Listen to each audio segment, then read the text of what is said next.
Welcome to Uni Speaks Podcast. I'm your host, Shada. And today I am coming to you with a topic about travel. As a single mom and with my son now being 14, I realized there's a lot of things that I want to show him, but I'm at a point, I'm like, how do you do it? Where do you go to get the cheap flights? Where did you find those cheap tickets? And how did you take a cruise for $114 per person? Somebody show me the way. So today, I'm here to talk about traveling for cheap and learning with you together on how we find the ins and outs to do so. So as I've been talking to some of my friends, and I have a few friends that travel all the time, to the point, y'all, I'm literally jealous because I don't understand how they do it, right? And some of them say, hey, Google Travel. Never heard of that until a couple of months ago. And some of them say, hey, why don't you pay for your flights on Klarna or Afterpay? Now, I know about Klarna and Afterpay, but I never thought about using it for a flight or a trip or what may have you. One person told me about skyscanner.com. And another person told me I just put my wheels to the road, to the asphalt, as she says, and I just go. Now, I'm a big fan of putting the wheels on the road, okay? I have a 2023 and I just feel as though I have a brand new car. I got the car so I can go from point A to point B and get back. So today I am going to take a look at these websites with you guys and basically walk you through step by step on what I see here. And if this helps you learn how to plan a family vacation or a boocation or a vacation or a parent-child getaway, definitely let me know if this was helpful in the comments. Let me know if you know something that I don't know. I'm an old dog, but I can learn new tricks. So the first one I am going to get into is Google Flights. And because I'm a big Android user and I love Google Chrome and I love Google, I went straight to Google Flights and I played around in there just a little bit to try to see what the hype was about. And the hype is real serious, right? So if you don't have any plans or don't know where you want to go and you just want to take a trip, Google Travel is definitely a website that will take you to different places and you can book a cheap trip.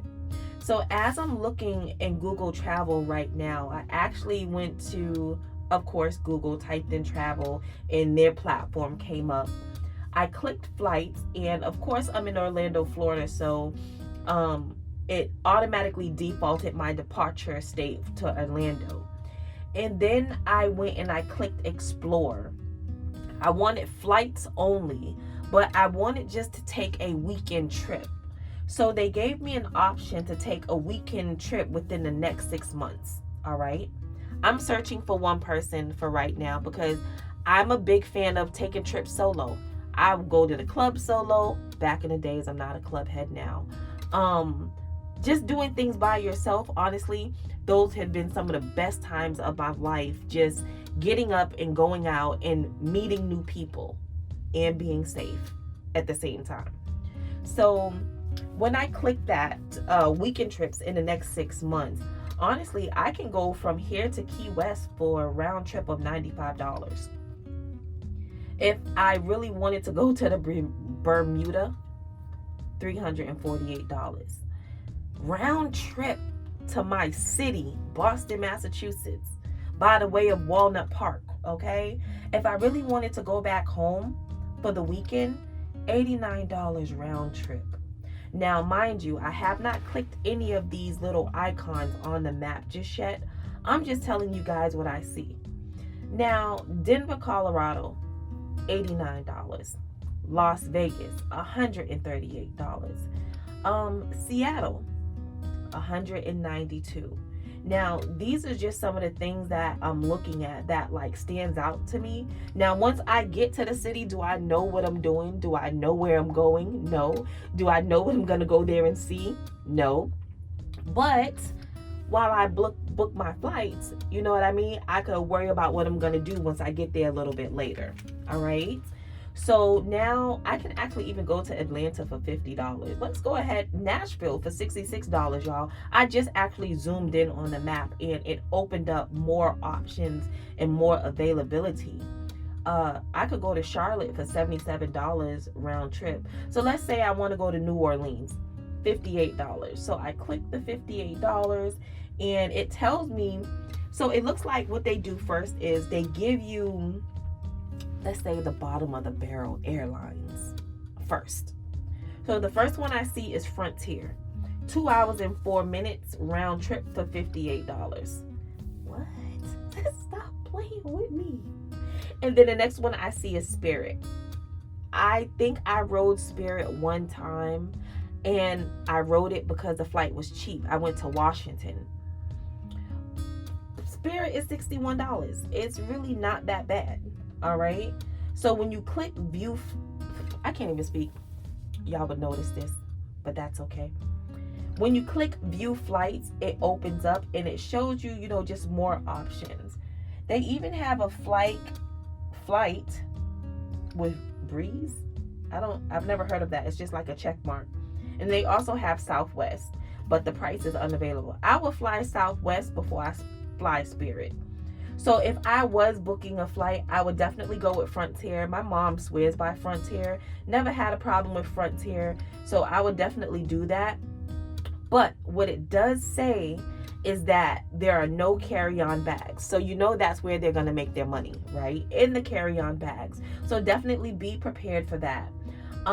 So my flight to, where am I going? New Orleans is $58.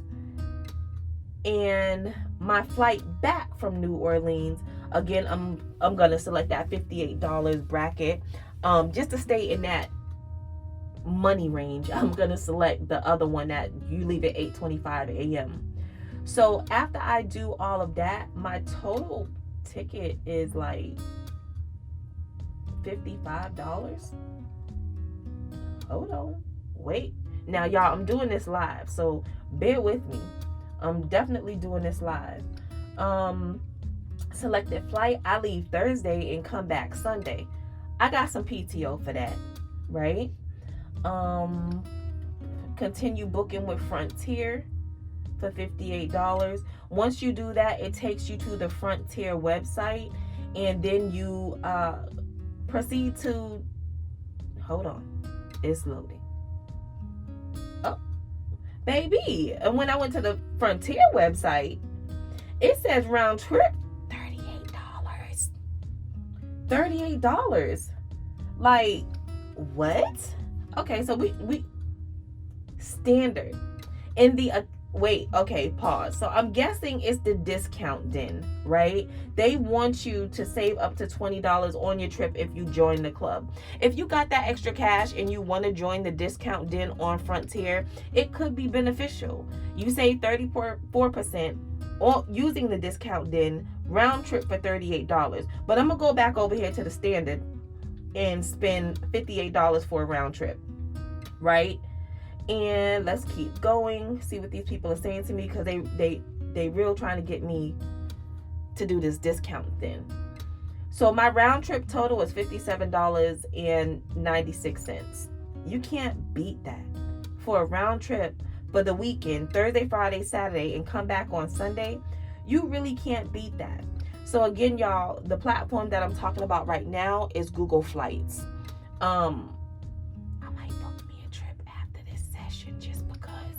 Okay, so my other homegirl told me about Hopper. I see Hopper on the TV. I see Hopper on Facebook. I see Hopper on Instagram, but I never really looked into Hopper. So as I'm looking into Hopper right now, I've already signed up and created an account. When you create an account, it asks you for two ways, either with your cell phone number or your Google account. I chose to do it with my cell phone number. It's a very cut and dry website. Flight, round trip, one traveler, where from, Orlando, Florida. And then let me see if I can do, so you can't just do a search. You definitely have to know where you're going with Hopper. So let's go New Orleans. And again, y'all, I am doing this live. Let's say we want to go May 23rd to the 26th, just like we did on Google Flights. And it does give you like at the bottom when you're selecting your dates, it does give you like a color code where green is like $70+, yellow is XYZ dollars. It does give you some type of like color scheme at the bottom, so you can know what you're looking at when you're selecting a flight from Hopper. And as I go into the site, y'all, and I'm checking for these flights, I can kind of tell you I don't like it already. I think I'm a Google Flights candidate. They do have a round trip from $79, but I mean Google Flights was $50-something. So I would definitely be going back to Google Flights, although these flights are definitely cheap.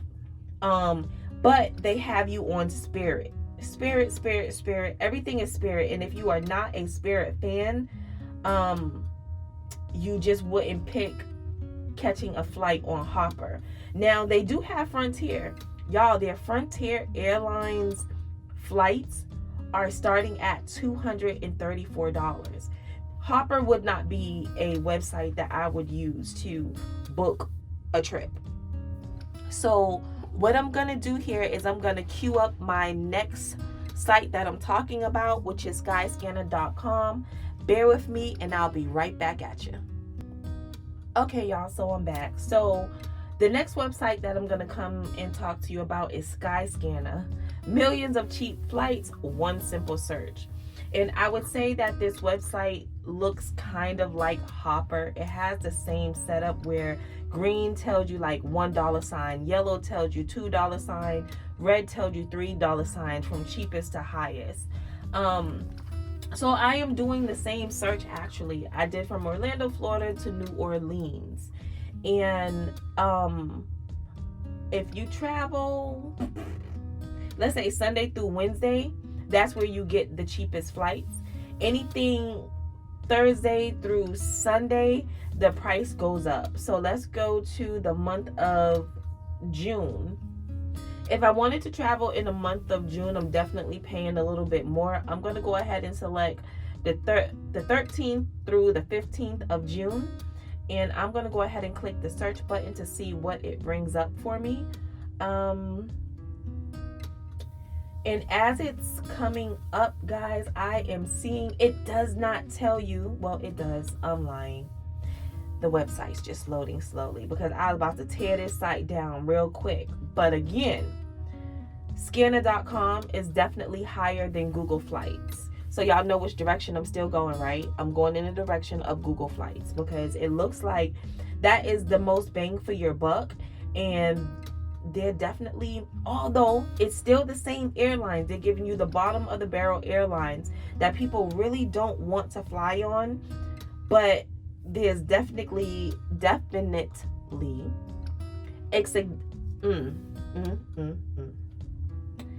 blessed be the children of the corn, because I will speak properly. Okay, it does give you a big difference in all three sites price wise.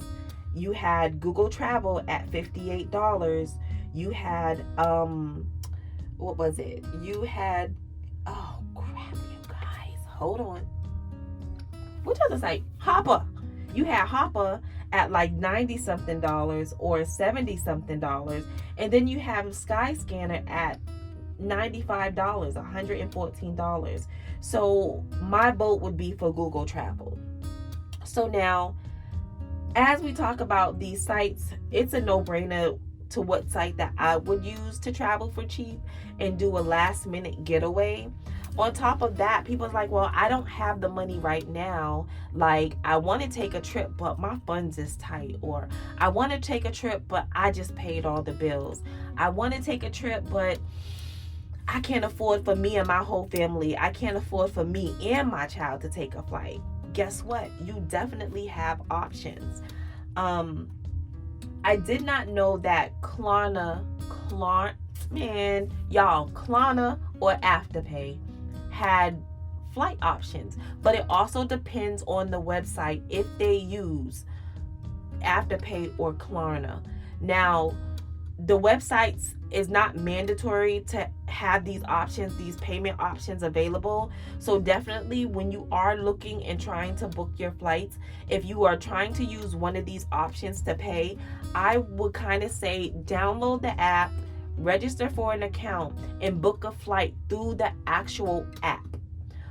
If the website do not have it as an option, okay? You might have to pay a little bit more. Don't quote me, but I'm just saying, right? Certain websites you can check out and get the discounted rate, but also use the payment option of Klarna or Afterpay. Now remember, these services are a point of sale loans. They are point of sale loans, meaning you gotta pay them back. This is not a free trip. Yes, you're gonna pay your deposit, but you gotta pay these people back because you're getting a loan, and they do ask for your social in order to approve you for these loans, okay? Some of them do run a hard credit inquiry and some don't. So definitely pay attention to the fine print when trying to use Afterpay or Klarna. Now, I am a fan of Afterpay because I rather pay every month instead of every week. Because sometimes I just don't got it every week. So I'd rather just go ahead and pay you $40 every month and until I pay it off. Now, Afterpay got me on Shein, okay? Because, baby, I was paying every month, paying off these Shein things, and I had to just delete it from my phone because I was doing too much because I have a spending problem, and we're going to get into that topic in a few weeks, okay? That was a nice segue, wasn't it? But as we go, Klarna does a soft and hard credit checks depending on the type of loan. Afterpay doesn't do any credit checks. So if you ever notice like there's a pull on your credit history after using Afterpay, just double check because they shouldn't. And that is the latest information from the actual website that I went and took a look at before I did this episode. Like all loans, make sure you pay on time and don't default because it can negatively impact your credit score. Recalibrate. It can recalibration. It can negatively impact your credit score. Boom, I did it. I did it. So we don't want that. If you're trying to build your credit, I mean, this is definitely a good way to do so, paying this loan back and showing the people. We're going to show the people that you can pay your loans back, all right? And then if you run into, hey, I can't pay, and you just decide, oh, whatever, put it on my credit, it could kind of hinder you from using the services in the future. And if you are the type of person who like to travel and you want to see new things and experience new places and show your children or show your child, different walks of life, and you use this feature, you definitely don't want to mess it up because you might need to use it in the future. There's more in-depth information about Klarna's rules and services and stuff like that. I would refer to the terms of agreement for each company for more information. This episode of this podcast was not sponsored by Google Travel. It was not sponsored by Hopper. It was not sponsored by Skyscanner, Klarna, or Afterpay. This is just Shade of Black coming to you, telling you and giving you the information that I know about learning how to travel for cheap. Now, if anyone out there knows how to take a cruise for cheap, y'all let me know, because I'm tired of doing them timeshare walkthroughs for 2 hours and them trying to sell me a timeshare just to get me a free cruise for $99 down. And I still haven't been on a cruise yet. So if anyone knows how to travel for cheap for a cruise, let me know. And I do know about the Bimini ferries from Miami. I do know about those Bimini ferries, all right? And I learned that on TikTok. So if y'all go to TikTok and just type in like Bimini ferries to the Bahamas, something like that, it'll come up and they'll tell you how to do it. I have a good friend who does it all the time. And if y'all want to hear how to do it, I will have her on as a guest speaker to explain all that to you guys, because I don't know how to do it, but we about to take a trip. Okay, so last but not least, let's talk about the most favorite way to get around and travel for cheap, which is my personal go-to, is putting my 4 wheels to the asphalt. So I feel like I said in the beginning, I have a newer model car for the first time in my life over the course of the last 4 years. And I had never been able to just jump in my car and go. That was a big thing for me. Because if I wanted to do something, I always had to worry about, damn, is my car gonna get me there? Is my car gonna break down on me? Like, is my wheels gonna fall off on the highway? And I always had to worry about that. So when I got a new car, the first thing I did was start putting her on the road. I think my first few trips were definitely local inside of Florida. I went from like Orlando to Miami, Orlando to West Palm Beach, Orlando to South Carolina. I started traveling out of the state, right?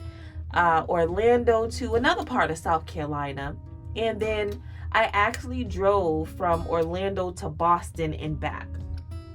My most recent trip, we went to Graves Mountain, Georgia. That's in Lincolnton, Georgia, to dig for rocks and crystals and minerals for my birthday. That's something that I wanted to do. Being from the city, like, you never really understand what a mountain is unless you actually go to the mountain. So we went to Graves Mountain. We did not know that they had just filmed a movie there, and I was just like blown away, right? So the distance from Orlando to Georgia is 439 miles, right? The website that I used to calculate my entire trip was travelmath.com. If you know how many miles your car gets per gallon, that is amazing. Mine, I believe, gets 34 miles per gallon. Don't quote me. A Hyundai Elantra limited edition 2023. I don't know, but I think it's 34. That's an educated guess, right? So I do know that the amount of money that I did collect for the gas was spot on in what we needed. So to fill up my tank, let's say it's like $35 for a full tank, $40 if that for a full tank of gas with the current gas prices. If the gas, the ethanol or whatever octane in the gas is really, really good, I can get up to 430 something miles, 426 something miles, depending on the actual gas. So technically, one tank of gas can get me 6 hours to Georgia and I'm good. But with that being said, you know we don't travel and let our gas tank go past half mark before we stop and fill up again.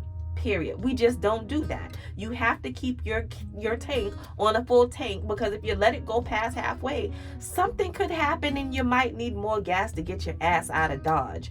And you just don't want to make those mistakes.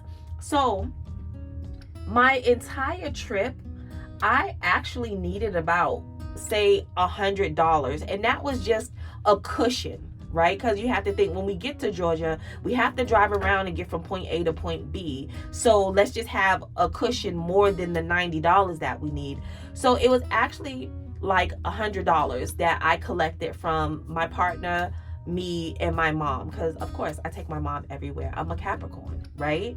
So I took my mom. We had about $100 round trip for gas. And actually, we didn't even use the entire $100. I think we used like $70 for gas for the round trip, which left us with extra money left over to do whatever it is that we wanted to do with it. Traveling, we also made sure that when we got tired that, we did pull over and we stopped at Buc-ee's, we stopped at certain little places on the side of the highway to use the bathroom, to find something to eat, to stretch our legs. And we also brought both of our dogs, so we had to let the dogs do their thing. It was one of those things, like, we were able to travel together, laugh together. They slept on me majority of the time. I'm not even gonna lie. I was up solo dolo in the car quite a few times, and that was about the gist of it all. Created great memories. My son saw pure cotton for the first time, and that was just by jumping in the car, packing it up, and hitting the road. I think it's the least expensive way to travel. Yes, it does take a long time. Sitting for 6 hours, a 6-hour trip can actually turn into an 8-hour drive with the amount of stopping and stretching and eating that you have to do. I eat a lot, and I use the bathroom a lot, so we have to stop a lot. But it's one of the cheapest way to travel, driving. So as of right now, you guys, I'm all set. And I just want to thank you for tuning in to my first solo episode of Uni Speaks podcast. I hope you enjoyed today's discussion. Recalibration. I hope you enjoyed today's discussion just as much as I did. And guess what? Next week, our discussion is going to be top tier. We're going to talk about karma. That good old karma. Has she been good to you, or has she made you pay the fee? We're going to talk about personal experiences. Has karma helped me, or have I paid the fee? And I'm ready to spill the tea. I'm so excited to spill the tea because I'm ready to tell my story. So make sure you don't miss the episode after this one, karma. As always, I want to hear from you. I want you to share your thoughts and or experiences about today's topic, and any suggestions. Please let me know in the comments. Your feedback helped me build material for you to listen to on a weekly basis, and it's very valuable to me. So please stay connected with us on all social media platforms for updates. Definitely chime in to unispeaks.com to view the calendar and see what's coming up next. And you also get to see behind the scene contents. Yeah, I said that right. Recalibration. So stay tuned. Wait, guys, guess what? I'm losing my train of thought, and that is okay. Recalibration. Like, subscribe, and comment before you go. Tell a friend, tell a friend, tell a friend. This is just the beginning, y'all. It's not perfect. I'm going to get better and sweeter as I grow older, and sweeter as this podcast gets better too. Recalibration. Enjoy, y'all. Uni out. Hey there, music lovers and podcast listeners. Are you ready to groove to the beat of your own podcast? Well, look no further than the Wise Observer, the musical genius behind the infectious tunes of Uni Speaks podcast. With his magic touch, the Wiser Observer transforms ordinary moments into unforgettable experiences, infusing every beat with energy, passion, and soul. Whether you're looking for a catchy track or a mood-setting background melody, he got you covered. You can connect with him on Instagram at The Wiser Observer and TikTok, The Wiser Observer, for a sneak peek into his creative process and musical masterpieces. And if you are ready to take your podcast to the next level, book him on Fiverr for personalized music that your soul can't resist moving to. Don't miss out on this opportunity to elevate your podcast with enchanting sounds of The Wiser Observer. Get ready to dance to the rhythm of your own success. Please note that this promotional skit was not sponsored by Fiverr TikTok, or IG. Crystals, Sage, and Bullshit, and I'm out.